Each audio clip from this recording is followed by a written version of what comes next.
Welcome back to my channel, and today's we are going to study about a new topic, that is histopathology. Histopathology में focus किया जाता है structure और function of tissues. Okay, इधर tissues का analyse किया जाता है, उसको हम कहते हैं histopathology. So let's start it. First MCQ इसका ये है कि first step in the histopathology specimen collection process. ठीक है, सबसे पहले जो भी हमने सैंपल को कलेक्ट किया है तो उसका फर्स्ट स्टेप क्या होगा? डॉक्यूमेंटेशन. ठीक है, डॉक्यूमेंटेशन बहुत ही इंपॉर्टेंट होता है. पहले तो हमें स्पेसिमेन को आइडेंटिफाई करना होता है कि कौन सा टिश्यू है, ये कौन से एरिया से निकाला होता है वो तो पता चलता ही है, लेकिन कौन सा टिश्यूज है उसको आइडेंटिफाई करना होता है.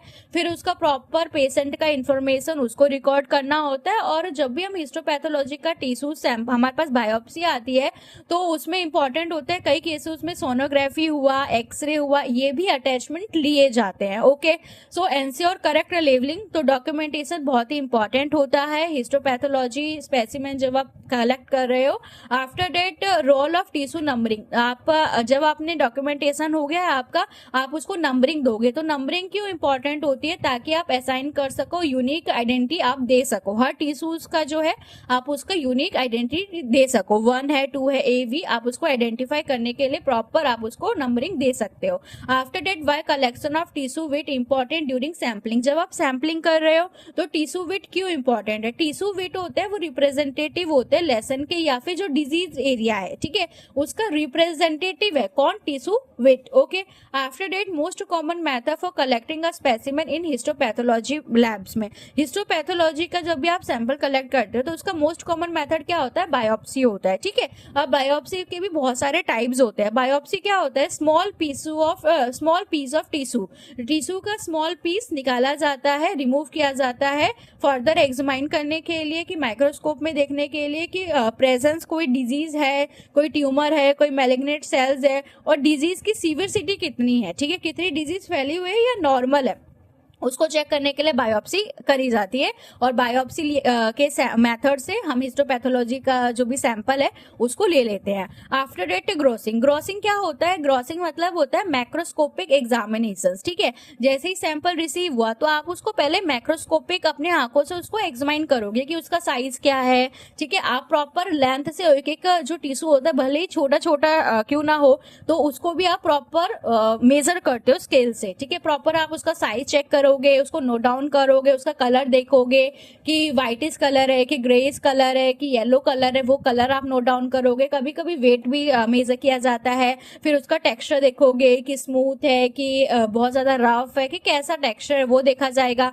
और कोई विजिबल लेसन तो नहीं है, वो देखते हैं. ठीक है, और ये बहुत ही इंपॉर्टेंट होते हैं, बहुत ही इंपॉर्टेंट होता है ग्रॉसिंग करना प्रॉपरली डायग्नोस करने के लिए कि प्रॉब्लम क्या है, इन्फेक्शन क्या है. तो उसको करने के लिए ग्रॉसिंग बहुत ही इंपॉर्टेंट होते हैं हिस्टोपैथोलॉजी लैब्स में. Okay, commonly use for cutting tissues को कट करने के लिए नॉर्मली. ठीक है, बाहर अगर हमारा ग्रॉसिंग हो गया, ग्रॉसिंग करने हमें तो उसको हम कट कर रहे हैं. ठीक है, टिश्यूज के पीसेस को कट कर रहे हैं तो आप उसके लिए स्कैल्पल यूज कर सकते हो. ब्लेड जैसा ही होता है, इससे प्रिसाइज कटिंग हो जाती है टिश्यूज की. ओके, जैसे कि ओवरी है, ओवरी में सिस्ट है, तो वो सिस्ट निकाल के दे दिया डॉक्टर ने, तो आप सिस्ट को पहले कट करोगे. ठीक है, सिस्ट को कट करके उसका पूरा अंदर एनालाइज करोगे कि क्या है.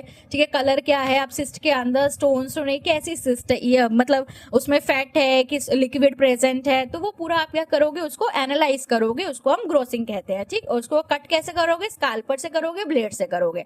After that specimen transported after collection. ठीक है, डॉक्टर ने स्पेसिमेन कलेक्ट किया है तो उस कंटेनर के अंदर क्या होता है? फॉर्मल होता है. ठीक है, सैंपल आपने निकाला, जैसे ओवरी से सिस्ट निकाला, यूट्रस निकाला. ठीक है, कुछ प्रॉब्लम हुआ तो यूट्रस निकाला, उसके बाद आप उसको कहाँ करोगे? उसको आप कंटेनर में रखोगे फॉर्मलिन डाल के. फॉर्मलिन जो होता है वो फिक्सेटिव की तरह काम करता है. हमारा जो सैंपल है, टिश्यू है, उसको फिक्स कर देते हैं, उसको प्रिजर्व करके रखता है, टिश्यू को डीके नहीं होने देता है और उसका स्ट्रक्चर भी मेंटेन करके रखता है.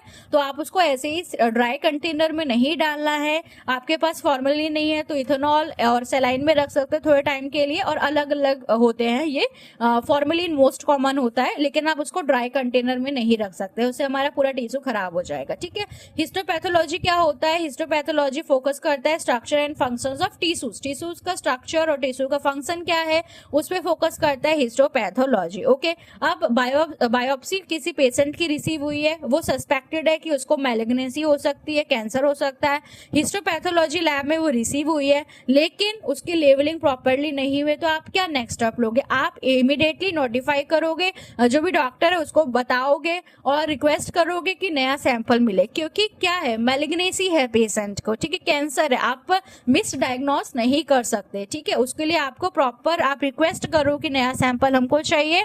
आप अनलेबल्ड सैंपल के साथ काम नहीं कर सकते। Okay, after that tissue sample आपको रिसीव हुआ, उसमें क्या किया हुआ है कि टेक्नीशियन ने सेलाइन डाल रखा है। ठीक है, आपके पास रिसीव हो, उसमें सेलाइन है, आपको सेलाइन के साथ ही उसको प्रिजर्व करके नहीं रख देना है 8-10 घंटे के लिए। हर जो टिश्यू होता है उसका अलग अलग टाइम पीरियड होता है कि कितने टाइम के लिए आपको फॉर्मेलिन में आपको फिक्स करना है। ठीक है, 8 to 10 आवर्स की 2 to 3 आवर्स, उसका अलग अलग टाइम पीरियड होता है। ठीक है, अगर ऐसा नहीं कि सेलाइन वाटर में वो आया है सैंपल, तो आपने उसी में ही फिक्स करने के लिए रख दिया है, आपको इमीडिएटली उसको रिप्लेस कर देना है, किसके साथ? फॉर्मेलिन के साथ। ओके, ठीक है, ताकि आपका जो टिश्यू है वो फर्दर डीके और डिग्रेड ना हो। Instrument use to cut thin tissue section for microscopic में देखने के लिए। ठीक है, आपको आपने माइक्रोस्कोपिक देखना है, आंखों से देखना है, तो आपको स्काल्पल ब्लेड की मदद से आपने कट कर दिया।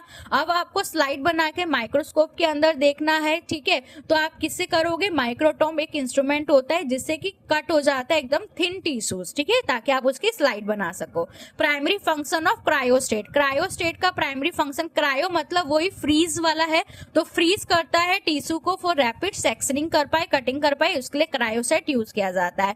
विच equipment is used for embedding tissues in paraffin block में? पैराफिन ब्लॉक्स में जो सैंपल है टिश्यूज को उसको एम्बेड किया जाता है, उसको हम एम्बेडिंग स्टेशन कहते हैं।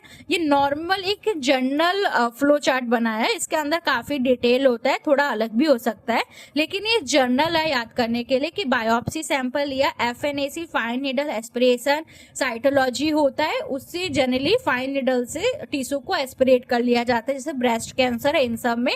तो बायोप्सी लिया हमने, ग्रॉसिंग करी, हमारे पास सैंपल आया, ग्रॉसिंग करी, ग्रॉसिंग करने के बाद उसको फॉर्मेलिन में रखा। ग्रॉसिंग में क्या करेंगे? उसका फिजिकल देखेंगे, उसका साइज, उसका वेट, उसका टेक्सचर, ये सब देखेंगे, फिर उसका फिक्स करने रख देंगे फॉर्मेलिन के अंदर 8 to 10 आवर्स, ये वेरी कर सकता है। आफ्टर डिहाइड्रेशन करेंगे, डिहाइड्रेशन में हम डिफरेंट ग्रेड के अल्कोहल का यूज करते हैं, ताकि जो भी वाटर है वो सब खत्म हो जाए, पूरा डिहाइड्रेट हो जाए, तो डिफरेंट ग्रेड अल्कोहल में रखेंगे। उसके बाद उसका क्लियरिंग करेंगे ताकि कोई भी अल्कोहल भी ना रहे, उसको हम जाइलिन के साथ करेंगे। आफ्टर दैट उसको एम्बेडिंग करेंगे पैराफिन के साथ, और उसको फिर हम उसकी सेक्शन कटिंग, फिर हम उसको ब्लॉक में रखेंगे। ब्लॉक मेकिंग, ब्लॉक बनाने के लिए माइक्रोटॉप एक इंस्ट्रूमेंट होता है जिससे थिन सेक्शन कटिंग हो जाती है, वो करेंगे। फिर उसको माउंट करके स्टेनिंग करेंगे। मोस्ट कॉमनली जो बायोप्सी का स्टेनिंग होता है हिस्टोपैथोलॉजी में, मोस्ट कॉमनली स्टेन जो होता है वो HNE स्टेन होता है, हीमोटॉक्सिलिन इओसिन स्टेन होता है, वो मोस्ट कॉमन स्टेनिंग होते हैं टिश्यू को स्टेन करने के लिए। फिर हम जो भी, अगर पेशेंट को ब्रेस्ट कैंसर है कि प्रोस्टेट कैंसर है, जो भी उसको प्रॉब्लम है, वो बाद में हम रिपोर्ट कर देंगे। ये बहुत ही जनरल है कि पहले बायोप्सी आएगी, ग्रॉसिंग करोगे, फिक्स करोगे, डिहाइड्रेट करोगे, क्लीनिंग करोगे, एम्बेडिंग करोगे, फिर ब्लॉक मेकिंग करोगे, फिर कटिंग करोगे, फिर आफ्टर उसको स्टेन करोगे, फिर रिपोर्ट कर दोगे। बहुत ही जनरल है। ठीक है, ओके, सो थैंक यू।